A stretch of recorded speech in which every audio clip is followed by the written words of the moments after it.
Greta Thunberg ഉൾപ്പെടെ Israel സൈന്യം തട്ടിക്കൊണ്ടുപോയ ഫ്ലോട്ടില മിഷൻ ആക്ടിവിസ്റ്റുകൾക്ക് നേരിടേണ്ടി വന്നത് കൊടിയ പീഡനങ്ങളായിരുന്നു. അതിലേക്ക് കൂടുതൽ വെളിച്ചം വീശുന്നതാണ് അമേരിക്കൻ ആക്ടിവിസ്റ്റ് ഡേവിഡ് ആഡ്ലറിന്റെ പുതിയ വെളിപ്പെടുത്തലുകൾ. ഇതോടെ ലോകമെമ്പാടും രൂക്ഷ വിമർശനങ്ങളാണ് ഇസ്രായേലിനെതിരെ ഉയരുന്നത്. വിശദമായി നോക്കാം. സ്വാഗതം ഇൻഡെപ്തിലേക്ക്.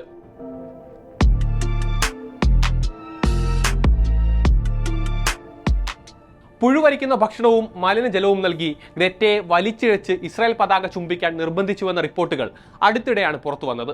കസ്റ്റഡിയിലെടുത്ത ശേഷം അഷ്കലോൺ ജയിലിലേക്കാണ് ഫ്ലോട്ടിൽ അംഗങ്ങളെ അന്ന് കൊണ്ടുപോയത്.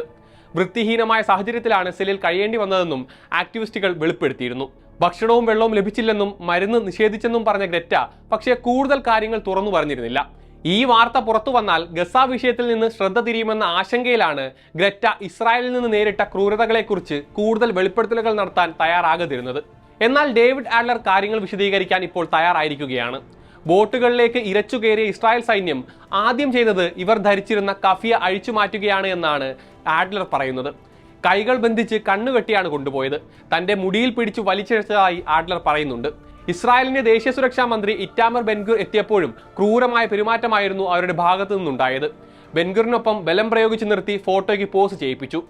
ഇസ്രായേൽ ഫ്ലാഗിന് മുന്നിൽ തല കുനിച്ചു നിർത്തി സൈനികർ പരിഹസിച്ചു. ഭക്ഷണമോ വെള്ളമോ ഇല്ലാതെ 5 ദിവസമാണ് കസ്റ്റഡിയിൽ വെച്ചതെന്നും ഡേവിഡ് ആഡ്ലർ അൽ ജസീറയോട് പറയുന്നുണ്ട്. ഭയപ്പെടുത്തുകയും അപമാനിക്കുകയും ചെയ്തതിലൂടെ ഒരു സൈക്കോളജിക്കൽ ടോർച്ചറാണ് ഇസ്രായേൽ നടത്തിയതെന്നാണ് ആഡ്ലർ പറയുന്നത്. ഒക്ടോബർ 7-ന് അദ്ദേഹത്തെ ജോർദാനിലേക്ക് ഡിപ്പോർട്ട് ചെയ്തിരുന്നു. അമേരിക്കയിൽ നിന്ന് പക്ഷേ ആരും സഹായത്തിനെത്തിയില്ല. US അംബാസിഡർ മൈക്ക് ഹക്കബി ഹമാസിനെ ടൂൾ എന്ന് വിളിച്ചാണ് ആഡ്ലറെ അന്ന് ആക്ഷേപിച്ചത്. മൃഗങ്ങളെ പോലെയാണ് തങ്ങളോട് പെരുമാറിയതെന്ന് ഇറ്റാലിയൻ റീജിയണൽ കൗൺസിലറായ പൗലോ റൊമാനോയും വെളിപ്പെടുത്തുന്നുണ്ട്. ഒന്നനങ്ങിയാൽ വളഞ്ഞു നിന്ന് മർദ്ദിക്കുമായിരുന്നു. നിയമവിരുദ്ധമായി ഇസ്രായേലിൽ പ്രവേശിച്ചെന്ന് സമ്മതിപ്പിക്കാനായിരുന്നു പിന്നീട് നടന്ന ശ്രമങ്ങളെന്നും പൗലോ റൊമാനോ പറയുന്നുണ്ട്. കരക്കിറക്കിയ ശേഷം ജയിലിലേക്ക് കൊണ്ടുപോവുകയും പുറത്തു പോകാൻ അനുവദിക്കാതെ അവിടെ പാർപ്പിച്ചതായും കുടിക്കാൻ ശുദ്ധജലം നൽകിയില്ല എന്നും അദ്ദേഹം പറയുന്നു. ഭയപ്പെടുത്താനായി രാത്രിയിൽ തോക്കുകളുമായി എത്തി ആക്രോശിച്ചു.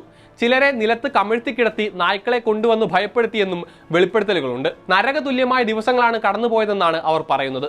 ക്രൂരമായ പീഡനങ്ങളുടെയും അക്രമങ്ങളുടെയും വിവരണങ്ങൾ പുറത്തു വന്നതോടെ ഇതെല്ലാം നിഷേധിച്ച് ന്യായീകരണങ്ങൾ നിരത്തി ഇസ്രായേൽ രംഗത്തെത്തിയിട്ടുണ്ട്. പ്രചരിപ്പിക്കുന്ന നുണകൾ മുൻകൂട്ടി ആസൂത്രണം ചെയ്തതാണെന്നാണ് ഇസ്രായേൽ വിദേശകാര്യ മന്ത്രാലയം പ്രസ്താവന ഇറക്കിയത്. ആക്ടിവിസ്റ്റുകളുടെ ആരോപണത്തിൽ UN മനുഷ്യാവകാശ കൗൺസിൽ അന്വേഷണവും ആരംഭിച്ചിട്ടുണ്ട്. ഇതിനിടെയാണ് ഗ്രറ്റ കിറുക്കുള്ളവളാണെന്ന് US പ്രസിഡന്റ് ഡൊണാൾഡ് ട്രംപിന്റെ പ്രസ്താവന വരുന്നത്. ഒരു ചെറുപ്പക്കാരി എന്ന രീതിയിൽ അവൾക്ക് വലിയ ദേഷ്യവും കിറുക്കുമാണ്. അവളൊരു ഡോക്ടറെ കാണണം. ഗ്രറ്റയെ ശ്രദ്ധിച്ചവർക്ക് ഇക്കാര്യം മനസ്സിലാകുമെന്നും ട്രംപ് പറഞ്ഞിരുന്നു. ഗ്രറ്റയ്ക്ക് ദേഷ്യം നിയന്ത്രിക്കുന്നത് സംബന്ധിച്ച പ്രശ്നമുണ്ടെന്ന് ട്രംപ് കഴിഞ്ഞ ജൂണിലും പറഞ്ഞിരുന്നു. ആരോപണങ്ങൾ തള്ളിയും ന്യായീകരണങ്ങൾ നിരത്തിയും പ്രതിരോധിക്കാൻ ഇസ്രായേൽ ശ്രമിക്കുന്നുണ്ടെങ്കിലും ഫ്ലോട്ടിലേക്ക് എന്ത് സംഭവിച്ചുവെന്നത് ലോകം വ്യക്തമായി കണ്ടതാണ്. ഇസ്രായേൽ പുറത്താക്കിയതിനു പിന്നാലെ ഗ്രീസിലെ ഏതൻസിലെത്തിയ ഗ്രറ്റയെ വരവേൽക്കാൻ ആയിരങ്ങൾ കാത്തുനിന്നത് ഇതിന് തെളിവായിരുന്നു. ആർപ്പു വിളികളോടെയും മുദ്രാവാക്യം വിളിച്ചുമാണ് ആളുകൾ അവരെ സ്വീകരിച്ചത്. ഫലസ്തീൻ ദിനംപ്രതി അനുഭവിക്കുന്നത് വെച്ച് നോക്കുമ്പോൾ ഇത് ചെറിയ കാര്യമാണെന്ന് പറയുന്നുണ്ട് ഗ്രറ്റ അടക്കമുള്ള പ്രവർത്തകർ. ഇതിനിടെ ഭക്ഷണവും വൈദ്യസഹായങ്ങളുമായി ഗസ മുനമ്പിലേക്ക് പോവുകയായിരുന്ന മറ്റൊരു ഫ്ലോട്ടിലെയും ഇസ്രായേൽ പിടിച്ചെടുത്തതായുള്ള റിപ്പോർട്ടുകൾ പുറത്തു വന്നിരുന്നു. 9 കപ്പലുകളും 150 ആളുകളുമാണ് ഈ മിഷനിൽ ഉണ്ടായിരുന്നത്. ഫ്രീഡം ഫ്ലോട്ടില കോalitionനും തൗസൻഡ്സ് മദ്ലീൻസും സംയുക്തമായി നടത്തിയ ദൗത്യമായിരുന്നു അത്.